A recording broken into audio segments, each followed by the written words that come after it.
여러분 혹시 좋아하는 애니메이션 있으십니까? 저는 무엇보다도 가장 좋아하는 애니메이션은 디즈니에서 나온 애니메이션 좋아합니다. 노래가 좋아서 좋아합니다. 노래가. 수십 년이 지나도 여전히 그 음악들이 좋고 기억에 남습니다. 여러분 제가 이런 거 하면 여러분 웃을 때 웃어줘야 돼요. 혹시 여러분 이 노래 알아요? 나주 평야 발발이지요. 여러분 고개를 숙이래요. 여러분이 앞에 설교자가 되면 이런 것도 뻔뻔하게 잘할 수 있게 됩니다. 여러분 이 노래 아셨죠? 여러분 이 노래 아세요? 제가 이거는 여러분 혹시 영어를 잘 못하실까봐 한국말로 번역했어요. 이것 정말 신기하지 내가 먹는 것들 대단하지. 제 목소리가 제가 고음 찬양을 했더니 좀 약간 허스키하네요. 여러분 이 찬양 아시죠? 이 노래 아시죠? 이걸 아실 거예요. Into the Unknown. 저는 어렸을 때 이런 디즈니 만화를 어머니와 함께 보았고 시간이 흘러 한계랑도 함께 보았고 제가 참 좋아합니다. 근데 이 디즈니 만화 영화에 최근에 좀 문제가 생겨나기 시작했습니다. 이 디즈니가요, 이 만화 영화를 실제 배우들이 나오는 실제 영화로 만들기 시작했는데요. 이 연기들의 문제가 아니라 조금 다른 어떠한 것들이 이 만화 영화에 담기면서 이상해졌죠. 젠더 이슈입니다. 미국에서는 오래전부터 성에 대한 다양성을 이야기하고 그것이 맞다라고 주장하기 시작했습니다. 젠더 이슈란 동성애 성소수자들을 이야기하는데 그들의 인권, 그들의 어떠함에 대해서 맞다, 옳다라고 주장하게 되는 것이죠. 교회에서는 다뤄야 하는 세상의 이야기들이 있습니다. 다루지 않아야 할 세상의 이야기들도 있는데요. 동성애에 관한 말씀은 매우 중요하니 제가 언젠가 본문에 허락이 될 때 여러분들에게 자세히 알려드려야 되겠습니다. 얘들아 잘 들어야 돼. 동성애자는 나쁘다. 교회에 와서는 절대로 안 된다는 말입니다. 동성애자 역시 죄 하나의 파티이고 우리들 역시 죄인이고 그들 역시 교회에 나오고 구원을 받을 수 있다는 걸 알아야 합니다. 여러분 이것은 참 중요합니다. 그런데 또 이것도 중요합니다. 우리나라는 아직 동성애가 합법, 성소수자 특별법이 들어오지 않았습니다. 교회가 이것을 막고 있습니다. 세상에 다른 사람들은 덜 관심이 있는데 교회는 이것에 관심이 크죠. 여러분 이것은 우리가 막아야 되는 방파제인 것은 맞습니다. 그렇다고 우리가 동성애자들을 이런 성소수자를 무시하고 차별해서는 안 됩니다. 다시 디즈니 얘기로 들어갈까요? 디즈니는 단순히 동성애자들에 대한 이야기만 하는 것이 아니라 차별이 없는 세상, 차별이 없는 성별 이런 것들을 얘기하고 싶어 하는 것 같습니다. 그러니까 옛날 만화는 이렇죠. 남자가 용감하고 싸우잖아요. 여자는 용감할 수 있지만 싸우진 않았잖아요. 근데 요즘에 이제 디즈니 만화는 여자도 용감하고 싸울 수 있다는 거예요. 보통 남자 주인공들이 잘생겼습니까? 못생겼습니까? 대부분 잘생겼어요. 여자 주인공들은요, 예뻤죠. 근데 남자 주인공도 잘생기지 않을 수 있고 여자 주인공도 예쁘지 않을 수 있어야 된다. 이런 고정관념을 벗어나기 시작했습니다. 저는 이러한 생각 나쁘지 않다고 생각합니다. 어떻게 사람이 다 잘생겨요? 저 정도만 생겨도 괜찮죠? 감사합니다. 저 정도만 생기면 저는 감사하게 살고 있잖아요. 그러면 도화는 참 잘생겼어요. 저 정도면. 그렇죠. 여러분 그런데 이게 디즈니에서는 이 문제를 반대로 해결하기 시작했어요. 여자가 용감해야 하니까 남자가 용감하지 못하고 비겁해지기 시작했어요. 여자가 똑똑해야 하니까 남자를 멍청하고 능력이 없어야 했습니다. 여러분 이것이 진짜 평등이 맞을까요? 무엇보다 이제 디즈니의 원작 만화들을 좋아하는 팬들도 디즈니 영화를 떠나가기 시작했습니다. 인종을 바꾸고 캐릭터를 바꾸고 영화의 담기는 의미를 바꾸어 기대에 벗어났습니다. 그래서 영화를 만들 때 많은 돈이 드는데요. 그것에 많은 돈을 들여서 그 돈보다 더 많은 이익을 얻을 수 있는 걸 손익분기점이라고 하는데 대부분의 영화들이 손익분기점을 넘기지 못했습니다. 아까 제가 노래 불렀지만 저는 그 많은 공주 중에 인어공주 좋아하거든요. 근데 제가 그 인어공주 실사화 영화가 우리나라에 공개가 되어서 예고편이 나왔을 때 그 댓글 중에 충격적인 댓글을 보았어요. 이건 인어공주가 아니라 도미공주. 그러니까 이게 무엇이냐면 여자 주인공 외모 크게 평가하는 것입니다. 안타까운 일인 것 같습니다. 제가 하고 싶은 이야기 이제 시작되어지는데요. 제가 하고 싶은 이야기는 이것입니다. 사람들은 어떤 역할, 어떤 위치, 자리에 따라 기대하는 모습, 얼굴이 있다는 것입니다. 공주는 공주 같기를 바랍니다. 왕자는 왕자 같기를 바라는 거죠. 공주가 시녀 같은 모습 보고 싶지 않고요. 왕자가 종 같은 모습 우리는 보고 싶지 않은 것입니다. 왜냐? 우리가 기대하는 모습이 아니기 때문입니다. 여러분 지금 이 이야기는 우리가 사는 이 시도 동일합니다. 선생님이 선생님 같기를 원합니다. 경찰은 경찰 같기를 원합니다. 선생님이 양아치 같아 보이고 경찰이 깡패같이 보이면 우리가 그것을 기대하는 모습이 아닐 것이기 때문입니다. 여러분 그렇다면 우리의 모습은 어떠해야 할까요? 여러분 우리의 모습은 어떠해야 할까요? 여러분 우리는 그리스도인입니다. 여러분 우리 같이 한번 고백해볼까요? 우리는 그리스도인입니다. 여러분 이것이 우리의 정체성입니다. 여러분 우리는 예수님께 속한 사람, 예수를 주로 고백하는 사람, 하나님의 자녀, 세상과 구별된 거룩한 우리입니다. 여러분 이것이 우리의 정체성입니다. 그렇다면 여러분 우리에게 나타나야 하는 모습이 있습니다. 다른 사람과 구별되는 향기, 얼굴의 작은 부분도 다를 수 있어야 합니다. 오늘 말씀에 우리가 살아내야 할 얼굴을 보인 한 사람이 등장합니다. 오늘 도아가 말씀 잘 읽어줬는데 말씀도 잘 듣기 축복해요. 초대교회의 첫 번째로 세워진 집사, 바로 스데반 집사입니다. 오늘 성경은 우리에게 이야기합니다. 그리스도인의 얼굴은 무엇과 같아야 한다고 이야기합니까? 천사와 같아야 한다고. 여러분 어떻게 사람이요? 스데반 집사가 어떻게 천사의 얼굴과 같을 수 있었을까요? 오늘 말씀을 통하여 저와 여러분의 삶에도 삶의 작은 한 점이라도 그곳의 얼굴의 한 점이라도 예수님을 닮아가게 되기를 주님의 이름으로 축복합니다. 제가 사실 며칠 전 거울을 보았습니다. 날씨가 더웠고 제가 일하는 곳은 에어컨이 없습니다.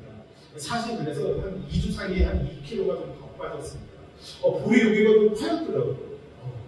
얼굴이 제법 샤프한 것 같습니다. 스스로 만족해있습니다. 제가 사실 제 아내한테도 얘기하지 않았는데요. 지난주 토요일 날 저녁에 어제 좀 걷고 나서 마트킹에 가서 음료수를 하나 샀는데요. 그때 이 전교의 청년들을 보았습니다. 저 청년들을 봤는데요. 누군지 물어보지 마세요. 근데 그 청년들이 저를 보고 이 사람이 맞다고 이렇게 봤었어요. 두 가지가 달라졌겠죠. 그 청년들은 아마 저희 유튜브를 보지 않는 듯합니다. 그래서 제가 머리가 이렇게 길어진 것을 몰랐고 두 번째 이렇게 나의 심해진 것도 몰랐습니다. 그러니까 이 사람이 맞나 아니면 다른 사람인가 이렇게 본 것 같습니다. 속상한 마음이 좀 들더라고요. 나이가 드니 제가 흰머리가 제법 생기는 것 같습니다.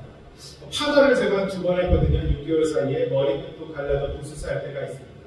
그런데도 제가 외모에 대한 자존감이 높아서 그러는 건지 뭐 괜찮지 이 정도면 이렇게 생각을 했는데 사실은 제가 외모에 많이 신경 쓰며 살았던 사람인 것 같다라는 생각도 들었습니다. 제가 이번 한 주 오늘의 본문 말씀을 묵상하다가 이런 말씀이 들었습니다. 내가 목사로서 정말 신경 써야 하는 것은 외모가 어떻게 보이는가가 아니라 내 안에 예수님이 어떻게 드러나는가 이것을 신경 쓰며 살아야 했을 텐데 내가 과연 신경 쓰며 살았을까? 여러분 오늘 말씀의 제목 무엇이죠? 떠있나요? 처음 위에 있는 게 진짜 제목이고 밑에가 부제인데 오늘 제목이 뭐죠? 거울 한번 볼까요? 잠깐 상상의 날개를 펼쳐봅시다. 여러분 눈 한번 감아보세요. 그리고 마음의 거울을 여러분의 얼굴 앞에 세워보세요. 여러분 무엇이 보이십니까? 어떤 사람이 보이시나요? 다시 한번 눈을 뜨고 오늘 말씀으로 좀 들어가 보겠습니다. 얼굴이 마음의 거울이다 라는 얘기 들어보셨어요? 여러분 얼굴이 마음의 거울일 때가 참 많습니다. 그래서 대부분의 사람들이 기쁠 때는 좋은 얼굴 표정을 하고 있고요. 짜증이 날 때, 화가 날 때는 얼굴이 좋지 않은 표정을 하고 있습니다. 여러분 마음의 모습들이 마음의 무엇들이 얼굴에 다 드러나기 마련이기 때문입니다. 그 사람의 얼굴이 그 사람이 어떤가를 잘 보여줍니다. 근데 정말 그런 것 같습니다. 유명한 사람, 유명한 작품에는 뒤따라오는 재미있는 숨어있는 이야기들이 있는데요. 1400년대 이태리의 천재화가 떠오르는 사람 혹시 있으세요? 1400년대 이태리의 천재화. 사실 천재화가라는 말로는 그 사람을 표현하기 좀 잘못된 것 같습니다. 왜냐하면 그는 화가이자 조각가였고 건축가였으며 해부사, 의사, 지리학자, 음악가 이 모든 것에 능통했던 사람이기 때문입니다. 누구죠? 레오나르도 다빈치. 여러분, 그 사람이 남긴 걸작 중에 하나가 바로 이 그림입니다. 볼까요? 이야, 여러분 이 그림 아세요? 이 그림 제목이 뭐예요? 최후의 만찬. 여러분, 최후의 만찬이 어떤 상황인 건 아세요? 혹시? 예수님이 유월절을 앞두고 십자가 지시기 전에 예수님이 12명의 제자들과 함께 식사를 하시던 장면이 등장되어 있습니다. 그린 것이죠. 여러분, 이게 상황이 중요한데요. 지금 저 유다의 얼굴이요. 유다의 얼굴이 베드로 흰수염에 있는 앞에 있는 사람의 얼굴이요. 다른 제자들에 비해서 유난히 검습니다. 근데 그 이유가 있어요. 지금 이 상황은 이렇습니다. 예수님이 말씀하시고 있었던 때가 무엇이냐면 너희들 중 한 명이 나를 팔 것이다라고 얘기하는 때였어요. 그때 베드로가 격앙돼서 앞에 있는 요한을 잡아 당기면서 예수님에게 다가가면서 얘기하는 거예요. 그 사람이 누구예요? 누가 예수님의 우리 스승을 팝니까? 라고 얘기를 했는데 그때 이 이야기를 들은 앞에 있었던 다른 유다가 놀라서 마음의 근심 때문에 예수님이 하셨나? 그래서 얼굴을 검게 그렸다고 합니다. 여러분, 여기에 있는 비하인드 스토리를 좀 이제 말씀드릴게요. 이제부터가 본론입니다. 1491년 수도원이 새로 지어졌는데요. 교황청에서 당시의 천재 화가였던 레오나르도 다빈치에게 그림 한 폭을 그려주십시오라고 부탁을 했습니다.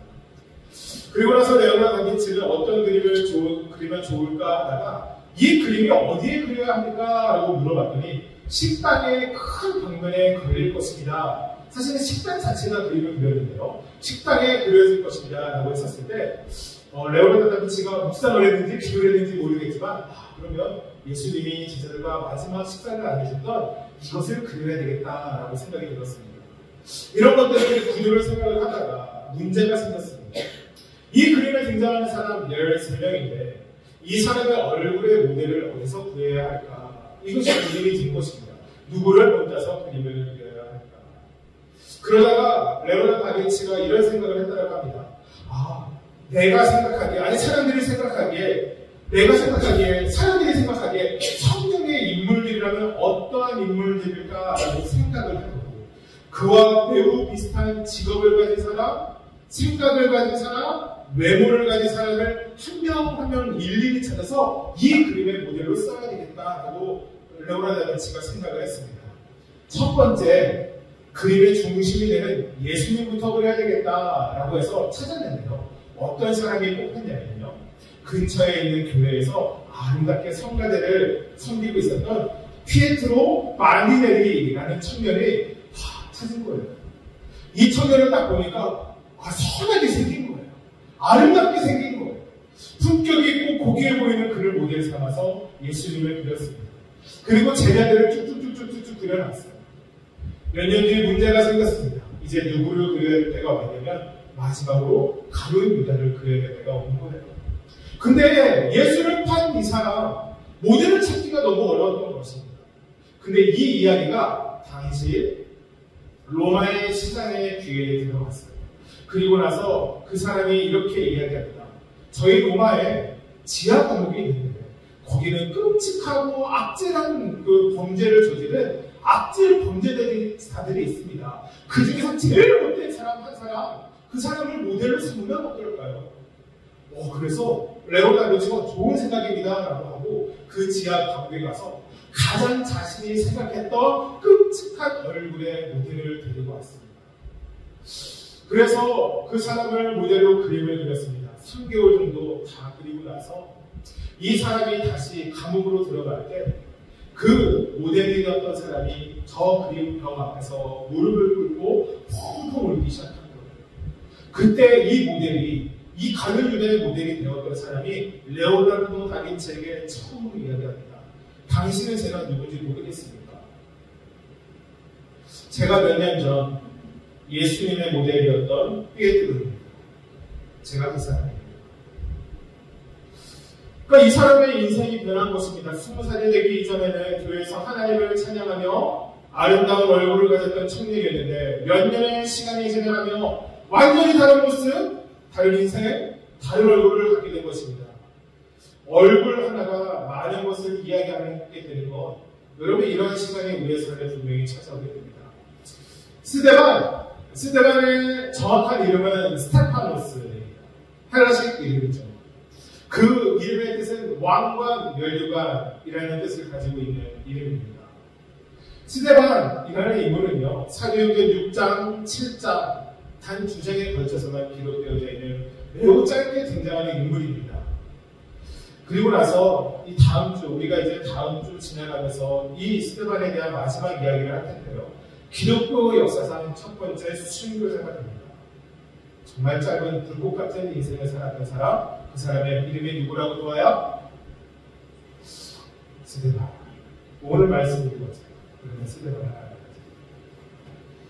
여러분, 그럼에도 불구하고 그의 이름은 사도행전에 매우 중요하게 기록되어져 있습니다. 왜냐하면 다음 주에 우리가 말씀을 나눌 텐데요. 스데반의 설교가 정말 오랜 장을, 오랜 절을 하면서 기록되어져 있습니다. 매우 중요했기 때문입니다. 여러분, 그의 삶 짧았지만 2000년이 지난 우리에게도 여전히 도전을 주는 거룩한 영향력을 지닌 믿음의 사람이 되었습니다. 왜일까요? 그렇게 짧게 활동한 사람인데 왜 우리에게 도전을 줄까요? 스데반의 등장은요, 지난주 설교 가운데, 지난주 말씀 가운데 처음 등장합니다. 7명의 집세를 뽑았는데 그중 첫 번째로 거론된 이름입니다. 이게 성경에서는 첫 번째 이름이 올라가는 것이 참 중요합니다. 장자, 대표자, 먼저인 사람이 항상 성경 가운데 먼저 기록되기 때문입니다. 아마 그러니 스데반이라는 사람은 집사들 중에 괜찮은 사람이었을 겁니다. 어쩌면 나이가 많은 사람이었을지도 모르겠습니다. 알 수 없죠.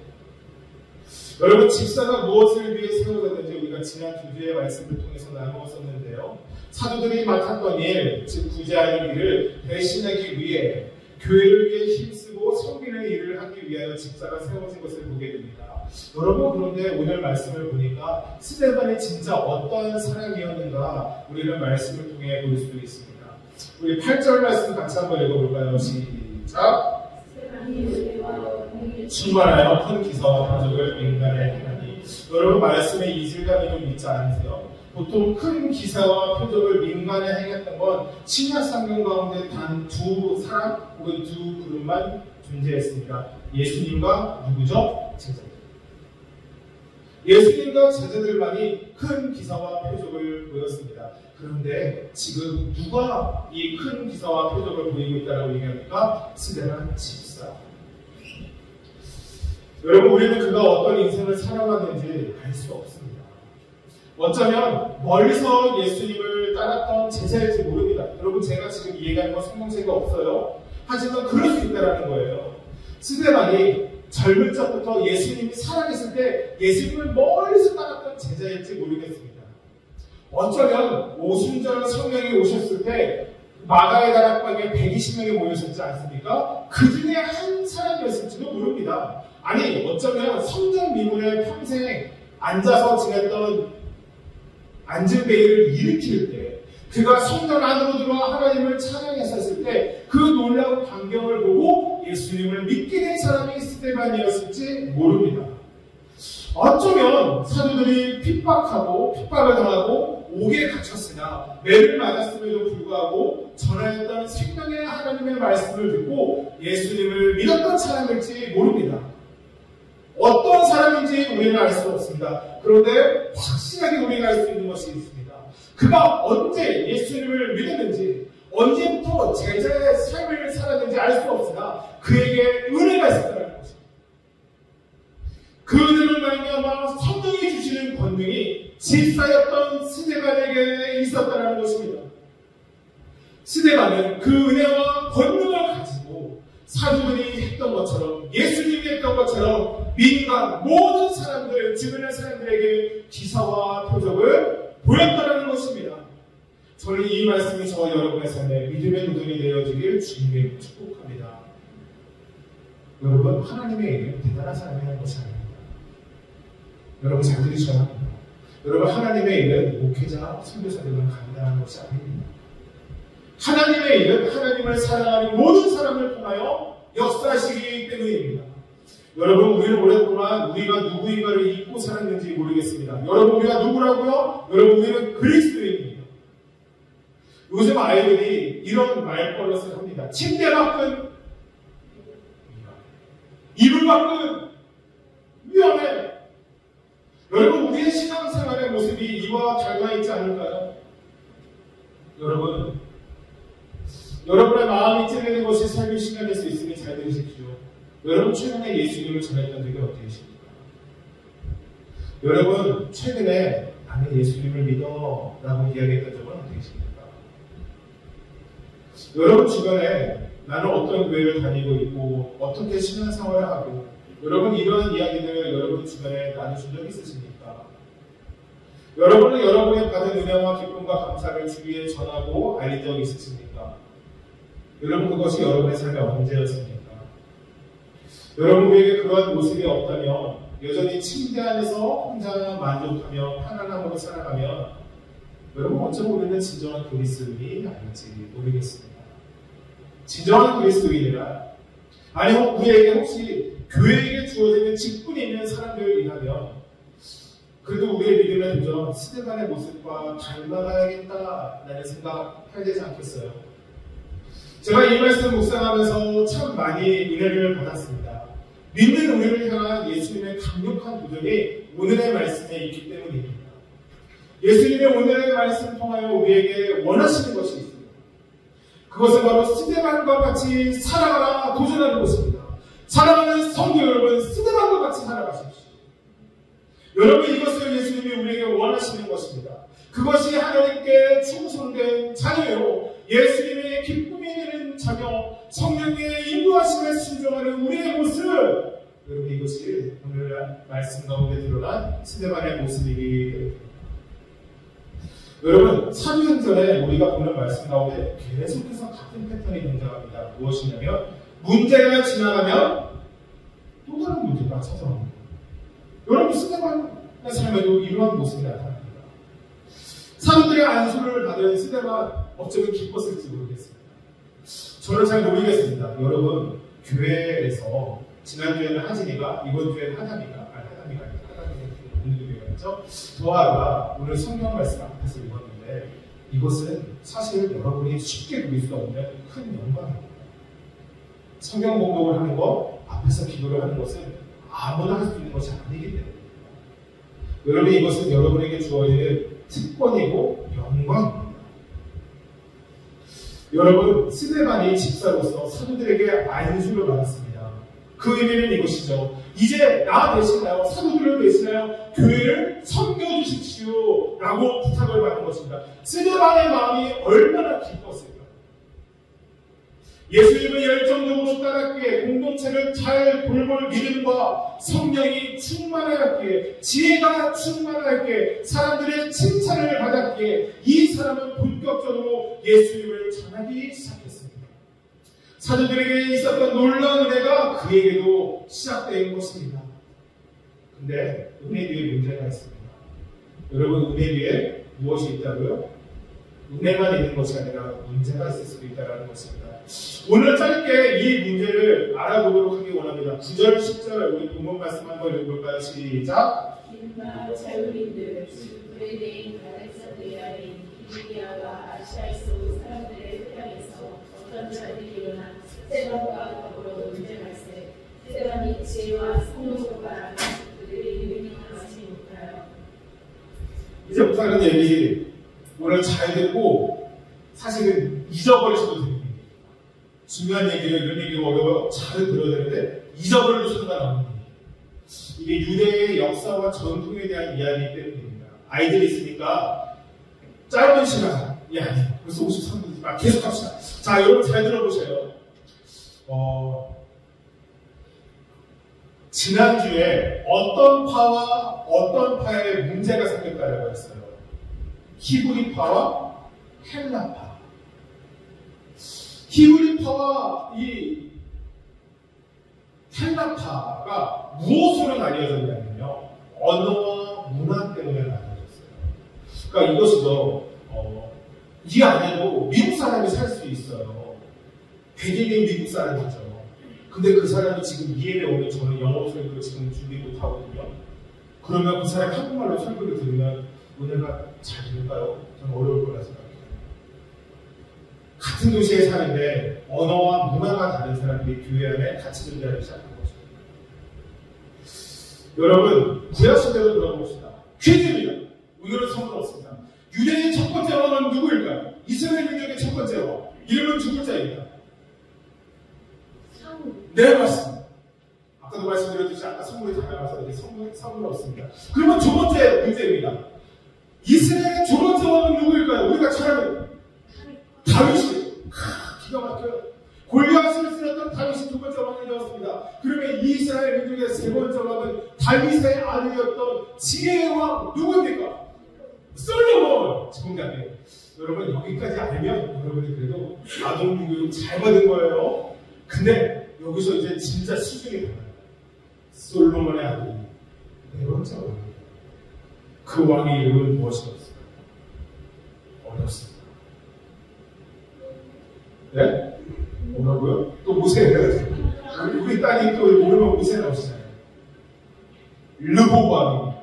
여러분 잘 듣고 뭐라고요? 시도 된다고 했어요. 르호보암. 솔로몬의 아들이 르호보암이 되었는데요. 르호보암 왕 때 나라가 두 나라로 쪼개게 됩니다. 르호보암과 이름이 매우 비슷해서 어떤 사람들은 형제 아니냐라고 하지만 형제 아닙니다. 여러분 이 사람이 북이스라엘의 왕이 되고요. 남유대는 누구요? 르호보암. 이렇게 해서 두 나라가 세워지게 됩니다. 문제는 이것입니다. 시간이 많이 흘러서 많은 왕이 지나가고 나서 북이스라엘이 예수님 오시기 700년도 전쯤에 먼저 멸망합니다. 누구에 의해서? 아수르라는 나라에서 멸망합니다. 전쟁에서 져서 다 파괴됩니다. 그리고 100여년이 지나서 남유다도 망하게 됩니다. 바벨론에 의해서 망하게 되었습니다. 나라가 전쟁에서 지면 다 끝장나는 거예요. 도시는 파괴되고 사람들은 다 노예로 포로로 끌려가게 되는 것입니다.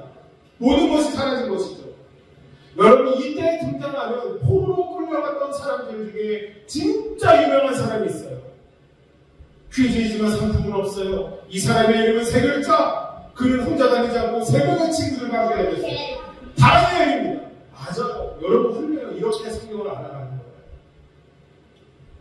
여러분 중요한 건 그런 사람들이 있었어요. 시간이 지나서 아수르가 망하고 바벨론도 망하고 페르시아 이름 들어보셨죠? 페르시아라는 나라가 이 중동의 모든 땅을 다스리기 시작하는데 하나님의 약속의 때가 왔었을 때 하나님을 모르는 사람이 일어나서 예루살렘을 이스라엘의 민족을 예루살렘으로 보냅니다. 그 왕의 이름이 고레스예요.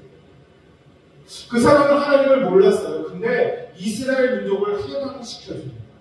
너희들 이제 니네 고향으로 돌아가. 그런데 문제가 생겼어요. 사람들의 마음에 포로로 끌려가서 시간이 한참 지나고 나니까 예루살렘으로 돌아가고 싶지 않은 사람들이 생겨난 거예요. 왜요? 이제는 그 나라의 말도 잊어버렸고 문화도 잊어버렸고 내가 태어나고 내 할아버지가 태어난 곳이 이곳인데 여기 떠나서 살기 싫은 거예요. 그렇게 해서 생겨난 사람들이 바로 누구냐? 자유민. 우리 아까 10절 이름과 뭐라고 되어 있죠? 시작? 자유민. 이런 사람이 생겨난 겁니다. 그런데 더 시간이 지나가서 페르시아의 시간도 끝나고 다시 로마의 시대가 시작되었을 때 몇 사람들은요. 시대가 지났는데 이제 예루살렘으로 돌아가서 살고 싶어. 성전도 다시 헤롯 대왕이 만들었는데 거기 가서 예배도 좀 드리고 싶어 라고 하는 사람들이 예루살렘으로 돌아오기 시작했습니다. 여전히 그들은 예루살렘 전통의 문화, 언어를 잊어버렸지만 마음은 그래도 유대인이었던 사람들이었습니다. 모국을 떠나서 살았기에 애국심도 높았던 사람들입니다. 하나님에 대한 열심도 있었던 사람들입니다. 그런데 문제가 생겼습니다. 그들이 모여서 예배드리는 하나님을 예배하는 회당에서 스데반이 누구의 이야기를 했을까요? 예수님의 이야기를 하기 시작한 겁니다. 지혜와 성령으로 말하기 시작하니 그들의 마음이 어떻게 변했는가 11절에 되어 있습니다. 우리 11절 말씀 시작. 사람들에게 예수하여 말하게 하되 이 사람이 모세와 하나님을 모욕하는 말을 하는 것을 우리가 들었느라 하리라. 여러분 이제부터는 한쪽 귀로 듣고 한쪽 귀로 내버리면 안 돼요. 집중하셔야 됩니다. 집중. 좋습니다. 중요한 이야기입니다. 여러분 제 어릴 적 저 어릴 적 교회 다니죠. 모르시는 분들, 제 어릴 적 들었던 오카노 목사님의 설교, 이찬수 목사님의 설교, 강명옥 전도사님의 설교, 제가 여러 때 들었던 안희숙 사모님의 설교. 기억나는 건 이 네 분인데요. 그분의 설교가 저의 마음에 평생 씨앗으로 섬겨서 성장하게 되는 밑거름이 되었습니다. 지금부터 제가 집중하면 그때는 뒤가 아시겠죠? 여러분, 우리는 어쩌면 스데반 집사의 순교, 즉 죽음으로 가는 이 길에 이 말씀을 스치듯이 넘어갔을지 모릅니다. 11절 말씀. 단순히 사람들이 예수를 말하게 하되. 여러분 한번 생각해보세요. 무엇을 생각해야 되냐? 여러분, 스데반이 지금 무슨 일을 하고 있습니까? 누구의 일을 하고 있습니까? 하나님의 일을 하고 있습니다. 예수님의 일을 하고 있습니다. 자신의 일을 하고 있는 것이 아닙니다. 여러분, 성도들이 많이 늘어난 예루살렘 교회에 7명의 집사밖에 세워지지 않은 첫 번째 집사인데 그 사람이 얼마나 중요하고 해야 할 일이 많았을까요? 여러분, 그는 매우 중요한 사람이었습니다. 여러분, 그런데 제가 이미 말씀드렸듯이 그는 이제 곧 죽음을 맞이하게 됩니다. 이유는 하나입니다. 예수님을 전했기 때문입니다. 여러분, 이상하지 않습니까? 스데반과 같은 사람이라면 여러분, 하나님이 안 죽이셔야 되는 거 아니에요? 설마 그가 죽었을지라도 하나님이 이렇게 하셔야 되는 거 아니에요? 야, 죽은 게 네가 이래야 되는데 내가 다시 일어나. 거지 나사로가 아니죠. 나사로가, 마리아의 동생인 나사로가 예수님께 가서 나사로가 일어나 걸어라 라고 얘기하셨을 때, 일어나 나와라 라고 했을 때 죽었던 나사로는 일어나서 나왔잖아요. 그러면 적어도 스데반이 죽음을 맞이해도 부활을 되는 건 아니에요. 왜냐하면 그에게 하나님이 맡기신 사명이 있지 않습니까? 너무나도 안타깝지 않습니까?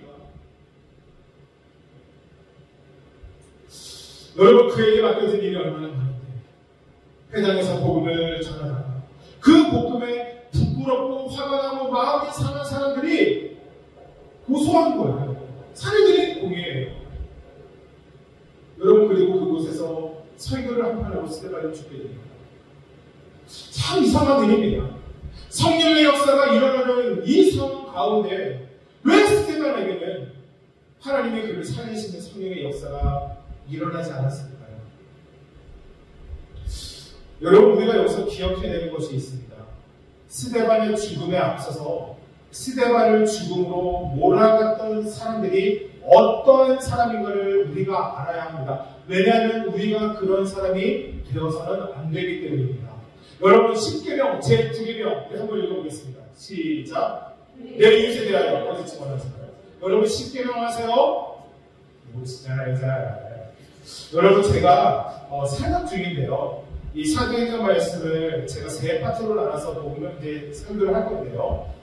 이 세 파트의 첫 번째 파트가 끝나고 나면 어떤 말씀을 가지고 설교를 할까 하다가 최근에 내 생각이 10계명이었습니다. 여러분, 내 이웃에 대하여 거짓 증언하지 마라.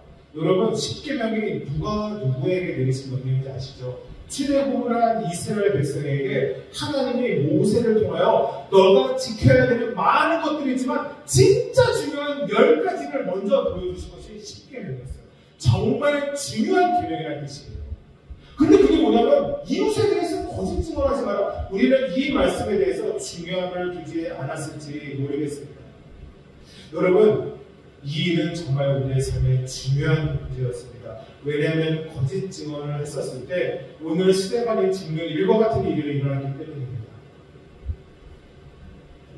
여러분, 이러한 사건이 구약에서도 한번 등장하게 되어지는데요. 바로 위대한 선지자 엘리야 때입니다. 엘리야 때요, 왕과 왕비가 있었는데 구약 최악의 파트너십. 아합과 이삭. 여러분 들어보셨어요?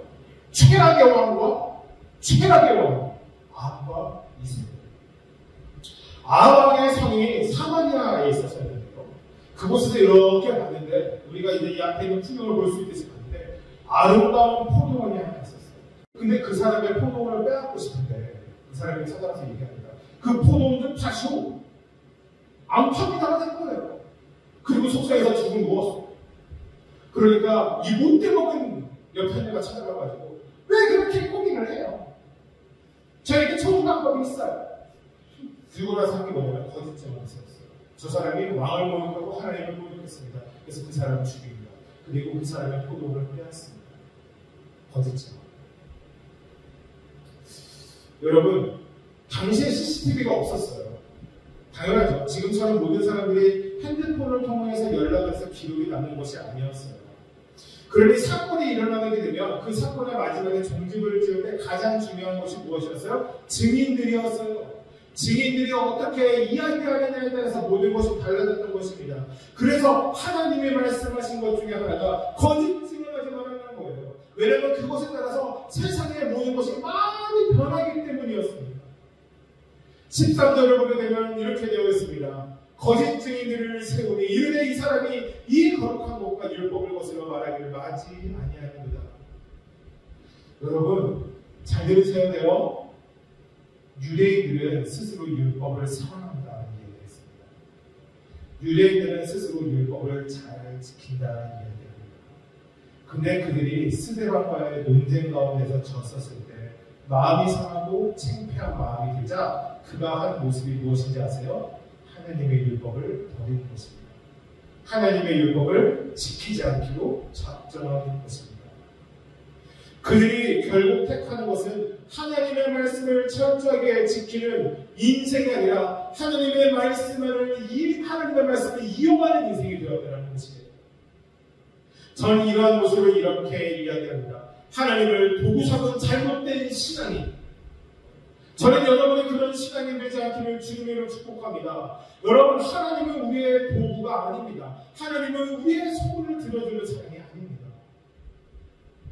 여러분 하나님을 망치와 드라이버 같이 우리가 필요할 때 창고에 꺼내서 쓰고 이 필요가 끝나면 다시 창고 구석에 넣어두는 것, 여러분 이것은 잘못된 신앙인의 모습입니다. 여러분 그러니 급할 때만 하나님 찾지 마세요. 내가 필요할 때만 하나님 찾는 거 아니에요. 여러분 아플 때만 하나님 찾지 마세요. 문제가 찾아왔을 때만 하나님 찾지 마세요. 하나님이 기뻐하지 않으세요. 하나님은 여러분의 도구가 아닙니다. 하나님은 여러분이 쓸 무엇이 아닙니다. 말씀을 마무리할까요? 우리는 하나님을 알기 전에 이런 생각을 갖고 살아갑니다. 여기 청소년들 잘 들으세요. 여러분의 마음속에 이런 생각이 들 거예요. 나는 세상에서 어떤 존재지? 사춘기. 너희들 폭풍, 모두 질풍노도의 시기를 지나고 있는 너희들. 너희들 그런 생각하죠. 나는 누구일까? 또 이런 생각할 거예요. 나는 앞으로 무엇을 할까? 또 이런 생각하겠죠. 나의 앞뒤는 어떻게 될까? 여러분 이것이 여러분들의 마음에 있는 두려움 중 하나이지 않습니까? 여러분 그런데 정말로 하나님을 알게 된다면, 여러분 예수님의 인격적으로 만나게 된다면, 성령의 충만함을 날마다 받으며 살게 된다면 이 질문이 여러분의 삶에 바뀌게 되어집니다. 이렇게요. 하나님은 나에게 무엇을 원하십니까? 하나님은 나를 어디로 이끌어 가십니까? 사랑하는 여러분, 우리 아이들, 제가 여러분을 사랑하기로 결단했습니다. 우리의 인생은요, 우리의 능력과 방향성과 세상이 말하는 운에 담겨져 있지 않습니다. 다시 말씀드릴게요. 우리의 인생은요, 우리의 능력, 우리가 가고자 하는 방향성을 설정하는 것, 세상에서 말하는 운에 달려있지 않습니다. 우리의 인생은 하나님의 계획 가운데 달려있기 때문입니다. 여러분 안 믿으십니까? 여러분 우리의 인생은 하나님의 손에 있습니다. 여러분 우리가 이 믿음 안에 거할 때 우리의 삶은 달라지기 시작합니다. 하나님의 우리의 인생을 이끌어가기 시작하기 때문입니다. 오늘의 두 제목 한번 띄워주시겠어요? 오늘의 두 제목이요. 오늘의 두 제목. 오늘 밑에 있는 건 뭐라고 되겠죠? 당신은 어떤 사람입니까? 사실 이 제목에 숨은 뜻이 있습니다. 이것이에요. 당신은 정말 그리스도인이 맞습니다. 여러분 그렇다면 우리가 처음 했던 것처럼 우리 마음의 거울을 한번 들여다봐야 합니다. 우리 스스로에게 물어봐야 합니다. 여러분, 우리는 그리스도인이 맞을까요? 스데반의 얼굴이 어떻다고 했습니까? 천사와 같다라고 합니다. 여러분, 그런데 제가 아무리 말씀을 묵상을 해보아도 스데반의 얼굴이 천사와 같을 수 없을 때입니다. 여러분, 스데반이 지금 어디에 서 있는지 아세요? 예수님이 죽었던 그 자리에 서 있어요. 십자가 자리 말고요. 예수님이 채찍질당하고 모욕당하고 너에게 죄가 있다라고 이야기했던 사내들이 공에 그 앞에 스데반이 서 있습니다. 얼마 전 사도들이 그곳에서 맞고 감옥에 갇혔던 장소, 여러분, 그곳에 스데반이 서 있습니다. 그러니까 그곳에 또 함께 서 있는 사람들이 누구예요? 자신을 향해서 거짓 증언하는 사람들입니다. 그러니 최소 맞는 것이고 최악 죽는 곳이 바로 스데반이 지금 서 있는 곳인데 그의 얼굴이 어떻다고 되어 있습니까? 천사와 같다는 것입니다. 여러분, 그의 얼굴은 평안하고 영광스럽고 기쁘고 감사하고 근심이 없고 어려움이 없고 아픔이 없고 고민이 없었어요. 그것이 천사의 얼굴 아닙니까? 천사 어디에 있어요? 하나님 옆에 있는 사람들이죠. 존재들이죠. 하나님의 영광을 함께 누리는 천사들과 같은 표정이 지금 죽음을 맞이해야 하는 스데반의 얼굴의 모습이었다는 것입니다. 1956년 미국의 휘튼 대학을 수석으로 졸업한 짐 엘리엇 그리고 그의 사랑하는 5명의 친구가 에콰도르에 있는 아우카족을 선교하러 가기로 결정합니다. 좋아요, 잘 들어. 중요한 이야기. 선교를 하러 가거든요. 그 나이 청년 23살. 앞으로 10년만 더 살면 찾아옵니다. 여러분, 그 청년들이 그곳에 갔어요. 근데 그곳에 강에 도착했는데 쿠랄라이 강이었거든요. 도착하고 아무것도 못하고 죽임을 당하고 그 아우카족은요 시민족이어서 아무것도 찾을 수 없게 다 먹히게. 이 사건은 미국 전역에 보도가 되었습니다. 라이프라는 잡지가 있는데 거기서 이것을 집중 보도를 했는데 이렇게 기사를 썼습니다. 아우카족은 수백 년 동안 자신들에게 접근하는 외국인들을 모두 죽여갔다.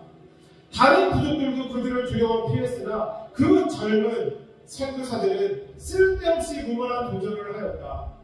스스로 죽기를 결심한 것이다. 이 얼마나 불필요한 나라입니다. 뭐라고요? 이 얼마나 불필요한 낭비이다. 세상은 그 죽은 청년들을 비웃고 조롱했습니다. 그 죽음이 헛되다고 생각한 것입니다. 제가 좋은 것은 이것입니다. 하나님의 사랑은 사람이 죽었다 하여 멈추지 않습니다. 그 5명에게는 부인들이 있었고 여자친구들이 있었는데요. 그 사람들이 5년 동안 선교를 준비합니다. 자신이 남편을 뜯어먹겠던 그곳, 남자친구가 뜯어먹겠던 그곳으로 선교를 준비합니다. 그리고 그곳으로 다시 가요. 시간이 흘러 그 부족에 많은 사람들이 예수를 믿기 시작했습니다. 그 부족은 남자들에게 호전적이었지 여자들에게 호전적이지 않아서 잡아먹히지 않을 수 있었던 것입니다. 그제서야 이 아우카족의 추장이 짐 엘리엇의 부인 엘리자베스 엘리엇에게 찾아와 물었습니다. 도대체 당신은 누구에게 우리를 위하여 이렇게 수고하고 애를 씁니까? 그때 엘리자베스가 이야기했습니다. 처음으로 우리를 5년 전 당신들이 잡아먹었던 그 사람의 부인입니다. 그 사람의 여자친구들입니다. 하나님의 사랑 때문에 다시 이곳으로 왔습니다. 그 쓸데없는 낭비와 같은 죽음 뒤에 어떤 일이 일어났습니까? 여러분, 모든 일이 끝났습니까? 그렇지 않습니다. 아무것도 아닌 일로 돌아갔습니까? 쓸데없는 낭비였습니까? 그렇지 않습니다.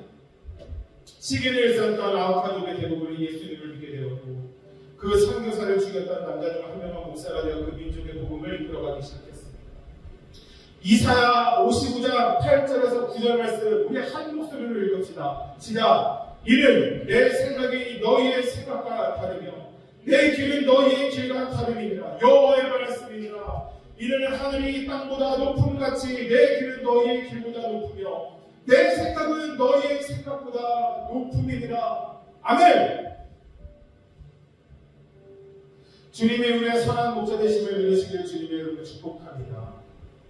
여러분 주님이 우리를 이끄십니다. 얘들아 너희의 부모가 너희의 삶을 책임져 주지 않는다.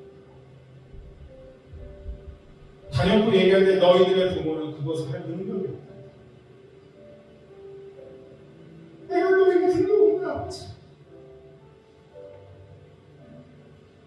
여러분 이것이 우리의 삶입니다. 여러분 우리는 자녀의 삶을 책임져 주지 못합니다. 여러분 그래서 우리가 순종으로 하나님께 나아가야 쓸데없는 죽음, 낭비, 버려지는 열정 여러분 그런 건 아닙니다. 하나님 안에 그러한 시간이 존재하지 않기 때문에 여러분 진짜 말씀을 마무리하며 우리 같이 기도했으면 좋겠습니다. 하나님 나에게를 이끄시는 하나님 하나님 우리가 주의 부르심 가운데 있음을 고백합니다. 내가 정말 그리스도인으로 살아갈 수 있도록 도와주시옵소서.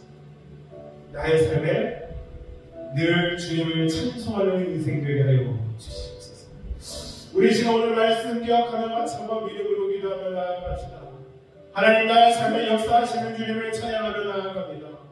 하나님 우리의 삶을 이끄시는 주님을 찬양하며 나아갑니다. 하나님 역사하여 주시옵소서.